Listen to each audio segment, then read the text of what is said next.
Shiv Sir English Classes. Hey guys, welcome back to our YouTube channel Shiv Sir English Classes and a very good morning, very excited good morning to all of you.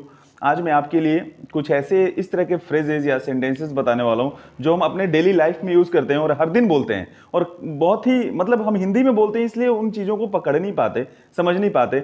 उसी चीज़ को English में हम कैसे बोलेंगे, जैसे कई बार मैं थोड़ा सा कुछ एग्जांपल्स देना चाहूँ। किसके कहने पर तुमने मेरी कलम चुराई, किसके कहने पर तुम वहाँ बैठ गए, किसके कहने पर तुम्हारा भाई मुंबई जा रहा है, ऑलराइट। ऐसे तो तुम मर जाओगे, ऐसे तो तुम बहुत परेशान हो जाओगे, अगर खाना नहीं खाओगे ऐसे तो यार तुम बीमार पड़ जाओगे।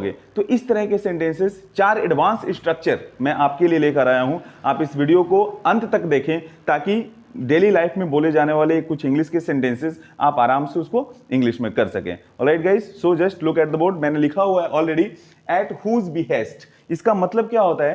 किसके कहने पर। एट हुज बिहेस्ट, किसके कहने पर, एट हुज बिहेस्ट। इसको बनाने के लिए एट हुज बिहेस्ट को हम पहले रख देंगे। ये क्वेश्चन है क्योंकि ये क्वेश्चन वर्ड है, किसके कहने पर, ये क्वेश्चन बन गया। तो इसके बाद आपको जो भी सेंटेंस लिखना है, जिस भी क्लाउज का, जिस भी टेंस का, आप वहां पे यूज कर सकते हैं और एक क्वेश्चन मार्क लगा देना है।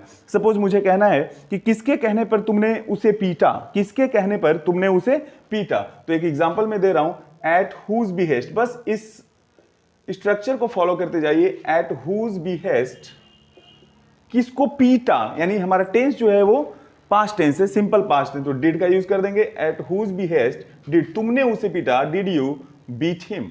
Eight whose behest did you beat him. अगर मान लीजिए कि ऐसे सेंटेंसेस का आपको आंसर देना है कि मैंने तुम्हारे भाई के कहने पर उसे पीटा, तो आप जब आंसर देंगे तो टेंस तो वही रहेगा, I bet him, I bet him at your brother's behest. I bet him at your brother's behest, मैंने तुम्हारे भाई के कहने पर आपको पीटा। तो ब्रदर्स बिहेस्ट या बिहेस्ट ऑफ योर ब्रदर का यूज कर सकते। किसके कहने पर तुमने मेरी कलम चुराई, at whose behest did you steal my pen. तो I stole your pen at your friend's behest, यानी आपके भाई के, आपके दोस्त के कहने पर मैंने आपकी कलम चुराई। इस तरीके से हम सेंटेंसेस को बोल सकते हैं गाइस। दूसरा है हमारे स्ट्रक्चर दिस वे, ऐसे तो या इस तरह से। ऐसे तो या इस तरह से बोलते हैं ना, ऐसे तो तुम परेशान हो जाओगे, ऐसे तो तुम बीमार पड़ जाओगे, ऐसे तो वह मर जाएगा। तो ऐसे सेंटेंसेस को बोलने के लिए दिस वे का यूज करना चाहिए। दिस वे के बाद दो तरह का स्ट्रक्चर हमने यहाँ पे फॉलो करेंगे, दिस वे प्लस सेंटेंस, या आप सेंटेंस को पहले भी कर सकते हैं और उसके बाद आप दिस वे का यूज कर सकते हैं। दिस वे, अब सेंटेंस में लिखना है कॉमा लगाने के बाद, you will fall sick.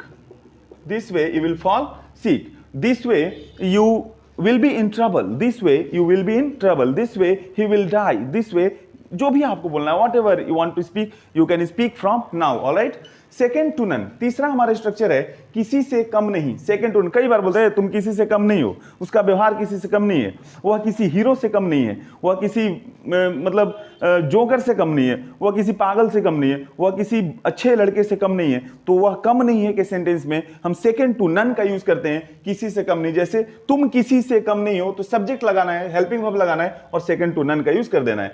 You are second to none, second to none, alright. वह किसी से कम नहीं है, he is second to none. इस तरह से हम सेंटेंसेस को बोलते हैं।